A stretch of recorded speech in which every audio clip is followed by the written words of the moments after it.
Having thought about it for a considerable period of time now, I feel I can say with relative certainty that at no point in time have I thought to myself that what the Zelda franchise has been missing is buildable robots with functioning weaponized genitals. Having now had the experience, I'm not against it. That being said, when your Zelda game allows you to violate the Geneva suggestions, it may or may not come with some caveats, and that's certainly true of Tears of the Kingdom. This is a particularly challenging game to review with minimal to no spoilers, so I will do my best, just bear with me. To say that Breath of the Wild went over well is, well, it's an understatement, and so when Nintendo announced that the following Zelda game was in fact going to be returning to the world Breath of the Wild introduced us to, it got a lot of people very hot and bothered. While it was an easy win just to say it, actually pulling off what would essentially be the direct sequel to what some people consider the greatest game ever made would surely be easier said than done. How do you exactly improve upon something so highly rated and well received? Evidently, the answer to that question is to double the available map to explore and, with the power of a million mechanics behind you, turn the world into a nearly true sandbox. Right off the bat, Link is where you'd expect him to be, silently walking around behind Princess Zelda, making sure she doesn't accidentally blow a tire and break a nail on a rock or something. It seems someone has been heavily vaping throughout all of Hyrule, but it seems to be mostly coming from the bottom of the castle. Clearly, Tingle has broke bad. Zelda brings you along for a little spelunking to investigate. Like the good scholar she is, she notices the murals on the walls appear to be Zonai in nature. What are the Zonai? Well, as it turns out, there's a small chance they're aliens that came to Hyrule and may or may not have listened to a 90s Will Smith song which precipitated the Hylian royal bloodline, allegedly. But look, it doesn't really matter right now, and Zelda agrees as you press on into the cave to come across something far more sinister, a particularly dehydrated Ganondorf. Unfortunately, he's a light sleeper, and after waking up and reminding you how amazing Matt Mercer is on the microphone, Link is forced to intervene with his trusty sentient Master Sword, which promptly gets shattered into several pieces before Link blacks out. Link awakens. Sorry, I swear that was unintentional. In the presence of Rauru, yes, that Rauru, who brings Link up to speed regarding Zelda's disappearance and informs him the only reason he survived is thanks to hooking him up with a sweet new arm. Not only does it look cool, you can do all sorts of new and exciting things with it, which will come in handy for tackling that one thing Link can never quite cross off his honey-do list, killing Ganondorf. This is where you part ways, and you're left to your own devices to explore what is essentially a tutorial zone in the sky.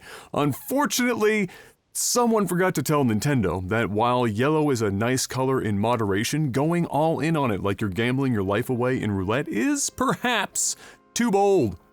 The entire opening zone is obnoxiously bathing in a shade of yellow second only to CD Projekt Red's Twitter update cards for burning your retinas. It'd almost be okay if it wasn't for the fact that this opening zone goes on for far too long while managing to only just breach the surface of the mechanics you'll be adding to your repertoire. Jokes aside, the first several hours of Tears of the Kingdom are a plodding, mind-numbing experience that not only does nothing to ground you in the world to make you feel like you're doing something important here, but also only does a passable job at giving you the basic mechanics you'll need to understand to be successful in your endeavors. A not insignificant number of people publicly bounced off the game because of this, and given you can easily spend north of 4 hours wandering around R. Kelly's fever dream, I can't really judge them for that decision. Once you do manage to get your feet down on Hyrule ground, it doesn't really get demonstrably better for quite some time. One of the biggest blunders Tears of the Kingdom makes is its entire lead-up to its core gameplay loop. In my opinion, a great open-world game that is character and story-driven needs to do a few things before truly letting the player loose upon the world. Ideally, It almost immediately plants you in a place where you get a sense of community and solidify your character's purpose. It also wants to make sure that, while you're on your own, you're equipped with the knowledge to operate within the world based on the mechanics you have at your disposal. Lastly, it should all but railroad you until you've completed one cycle of the gameplay loop so that you know what it looks like before you spend the next 30 hours aimlessly wandering in an attempt to do anything that isn't the main quest. Tears of the Kingdom doesn't accomplish any of these things in the first 4 hours, and arguably doesn't accomplish 2 of these things at any point in the game. You'd think that given Link and Zelda have been widely known to be missing for a period of years, that your old friends you come across and the other townsfolk would be as relieved to see you as they would be saddened to hear of Zelda's continued missing persons status. Nope. The general reception you get is bordering on nonplussed, which doesn't exactly help you care much about what's going on, but that doesn't stop them from just immediately dumping on Link and getting him involved in their shenanigans. As one would expect in a Legend of Zelda title, you'll be visiting some temples, and you'll be killing some monsters. In between these set-piece moments, you'll be working your way through more than a few shrines again, and a host of other quests, big and small, whilst you traipse around Hyrule. How you complete all of these tasks does of course differ dramatically from Breath of the Wild's experience, since that fancy new arm you've got becomes the center of your gameplay world. The core of this new set of mechanics is the Ultra Hand ability, which is sort of like Breath of the Wild's Magnesis ability on steroids. Not only can you pick up, rotate, and move enormous amounts of items in the world around you, you can also attach items to one another with fuse to create a load of useful and less useful arts and crafts. Nintendo also felt nice enough to give you a dev hack in the form of Ascend, the ability to relive your most embarrassing moments in real time with Recall, and more. All of these abilities can be used alone or in combination to tackle the many puzzles you may come across in your journey, and while there are obviously intended solutions to all of these conundrums, they really just let you do damn near anything you want if you can make it work. Being able to do just about anything to navigate, interact with, and solve puzzles in the world of Tears of the Kingdom is perhaps its greatest accomplishment, and where I derived the majority of my entertainment. It also makes for a very unique experience, or at least one that you won't get among most of its peers. That fuse ability? Not only good for building comedically long log bridges. Fuse allows you to strap damn near anything to your melee weapons, shields, and arrows. Sadly, for the denizens of Hyrule, the calamity event that's got everything so vaped up and gloomy has had an effect on the weaponry left behind, leaving them rusted and far less effective. Luckily, Link can fuse everyday household items and the remains of his slaughtered enemies to his arsenal to increase their power, grant them elemental stats, and more. While this doesn't necessarily eliminate the tedium of having your gear degrade with use, it did seem to lessen the impact of that system versus Breath of the Wild, if only a little. Truth be told, I still didn't find the combat particularly fun or engaging in Tears of the Kingdom, and so between that and not wanting to have to retrieve replacement weapons after breaking a few over the head of some tough mobs, I only fought when absolutely necessary. Thankfully, there aren't many instances of combat where you can't avoid it one way or another, and for that, I am grateful. Oh, and yes, the Master Sword, despite being created by God and in all of its sentient glory, still runs out of energy and has a refractory period with all the disappointment you can piece together with that analogy. When I did get to tackling those temples, I can't say I was particularly thrilled with them. One of the temples was certainly far better than the others, and while the bosses you'll face at the end of them are all unique and generally fun, a majority of the temples are eerily similar, and shockingly short, most taking longer to get to the temple than to finish them. In fact, 2 of the temples are nearly identical, both in how you reach the temples and design. And speaking of identical, easily one of the most damning parts of Tears of the Kingdom is its all but cut and paste cutscenes and dialogue awaiting you at the end of the temples. We're talking a few words swapped out to account for whatever area you're currently in, and the rest is a spitting image. Moreover, The one cutscene to rule them all does nothing to progress the story and barely adds any meaningful development to the characters. This results in a non-trivial amount of the main questline feeling like it spins its tires for tens of hours, and by the end of it all, I was left with nothing to do but laugh at the absurdity of it all. So that was the You know what? I'll let you discover that one yourself. The temples aren't the only requirements, nor are they the only place in which you can try to grasp what's going on from a narrative perspective.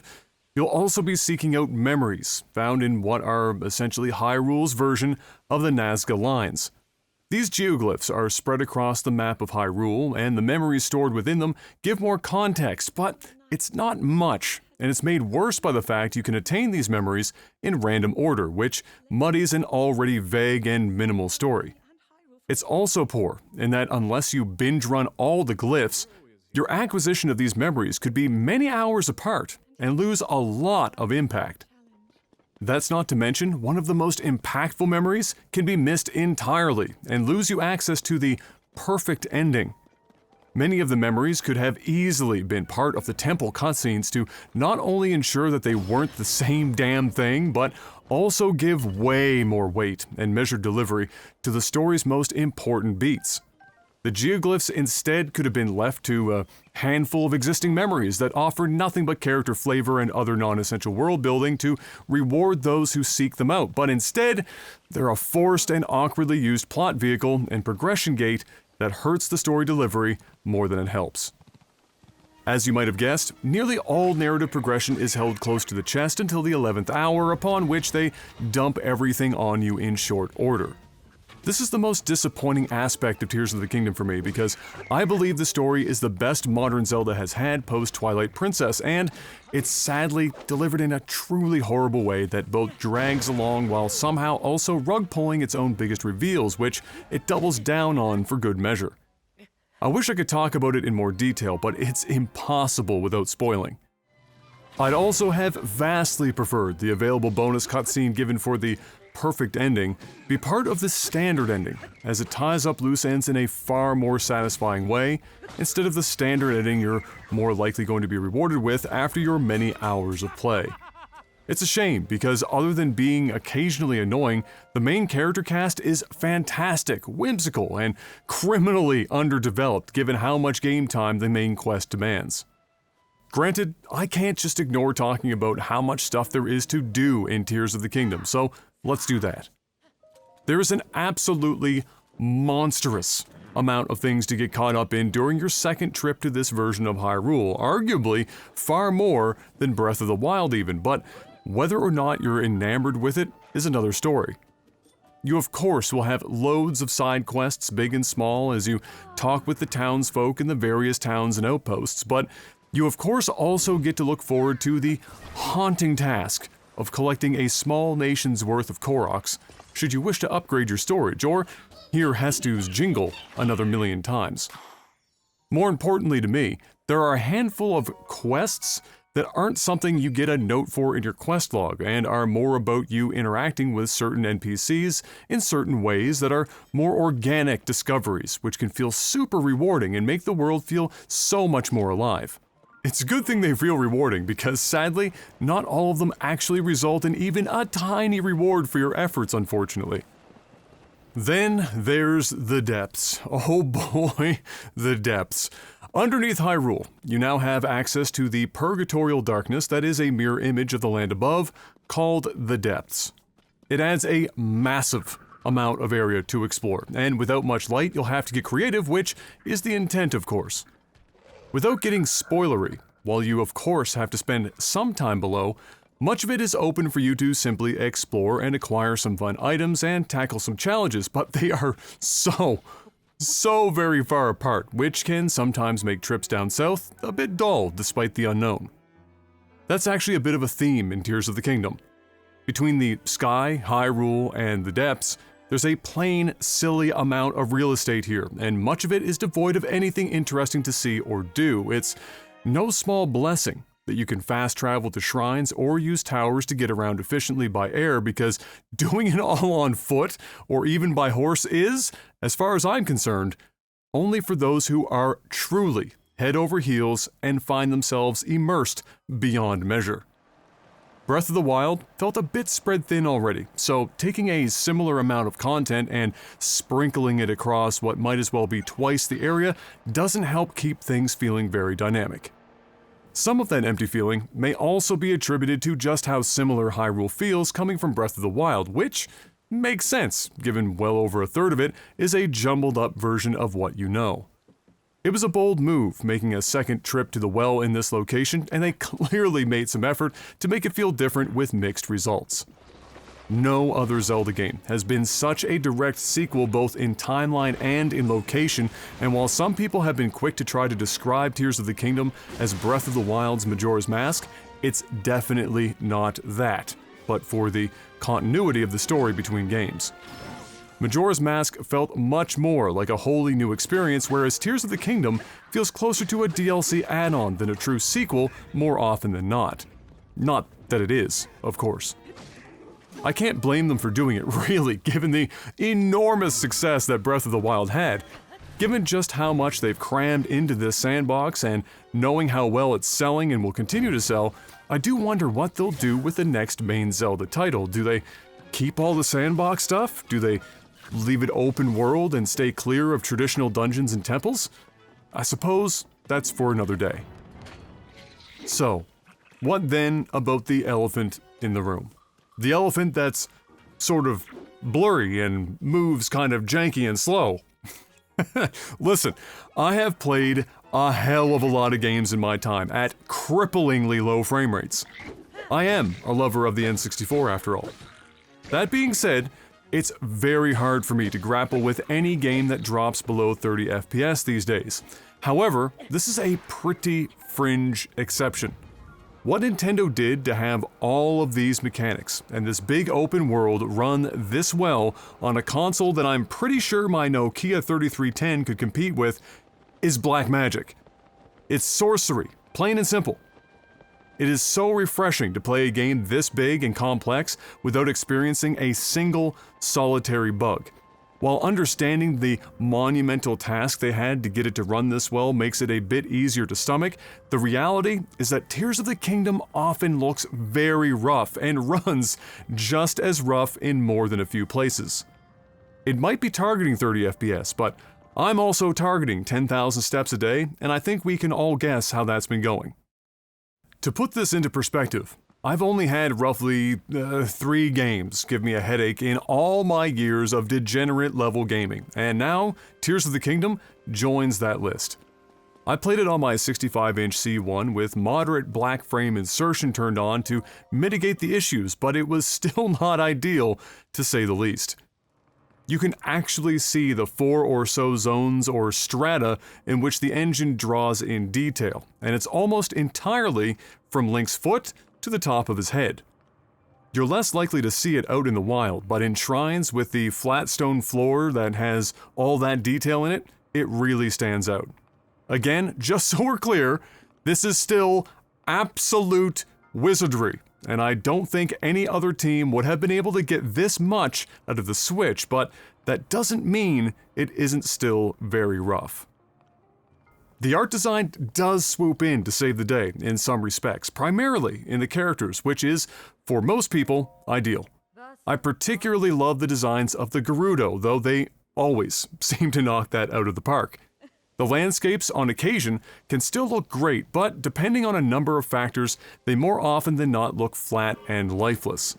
A mid-2000s level of bloom does make up for a multitude of sins, as they say, but boy would I love to have been able to appreciate all this work in at least native 1080p at a constant 60 FPS. Maybe not that starting island though. That place. And what are the sights without the sounds, of course? And big shocker here, but the sound design is top-notch, and the music is great! When you get to hear it anyway. The music is honestly kind of lackluster much of the time you're playing. It borders on minimalist ambient most of the time, and a lot of the combat music or other flourishes you'll get are just not inspired. Some of it, like the "don't listen to Led Zeppelin records backwards or you'll hear Satan" stuff, is just grating, at least to me. The temple music is all really good stuff, thankfully, and although it makes you work for it, it ends up leaving you only enjoying the fullness of it for a short time. Generally speaking, I just couldn't shake the feeling that the music wasn't present enough to help me enjoy just moving about the world, and I hope in the future that changes. The voice acting is hit or miss in English, with Matt Mercer doing a lot of the heavy lifting as Ganondorf. Zelda's delivery continues to be a bit too dramatic for my liking, and got to be nails on a chalkboard after a while, though I'll chalk that up more to direction than the actress. I do think it's a long time that the Zelda games be fully voiced, aside from Link, of course. The times in which Tears of the Kingdom decides to start and stop voiceovers seems bordering on random, and it's often jarring. I really don't think there's an excuse anymore, and they could still include all the awkward but endearing grunts and grumbles that have marked the franchise's NPC stylings for an age. I really battled with how to reconcile my critical feelings for the game with my appreciation for the technical wizardry they pulled off without really any major bug to speak of aside from the item duplication, which at this point is almost comedically canon in Zelda games. Truly, I want to be clear that I am in awe of what they've done here from a technical standpoint. However, a game cannot just be judged solely on its technical merits, even when it does make it feel that much more deserving versus its peers. Much the same, I can't review a game solely based upon nostalgia I may have for the franchise. Tears of the Kingdom has a story that is arguably top 3 in the franchise, but is delivered in a horrific manner that undermines the best parts of its narrative. It's a truly massive game, but like many like it, that scale requires substance. And so unless you're someone who enjoys going out of their way to use the sandbox tools to create your own fun, you may be like me and feel the world to be a bit too sparse. The combat is serviceable, but also creates work in the form of broken weapons, shields, and bows. The fuse ability is remarkable in how it enables creative solutions to the game's many puzzles, but it can be hard to not just use one of the more efficient builds to conquer it all, making many of the over 150 shrines feel monotonous. I think that many of you would have heard the old saying, greater than the sum of its parts. Well, Tears of the Kingdom's individual parts are greater than their sum. In a vacuum, that which makes up Tears of the Kingdom is impressive, but the way in which the parts have been brought together, much like many of my fusion projects gone awry, doesn't do the parts much justice despite getting the job done. If you liked Breath of the Wild, it's hard to argue you won't like Tears of the Kingdom, but just be aware that you might have to lean on your love of the former to truly enjoy the latter.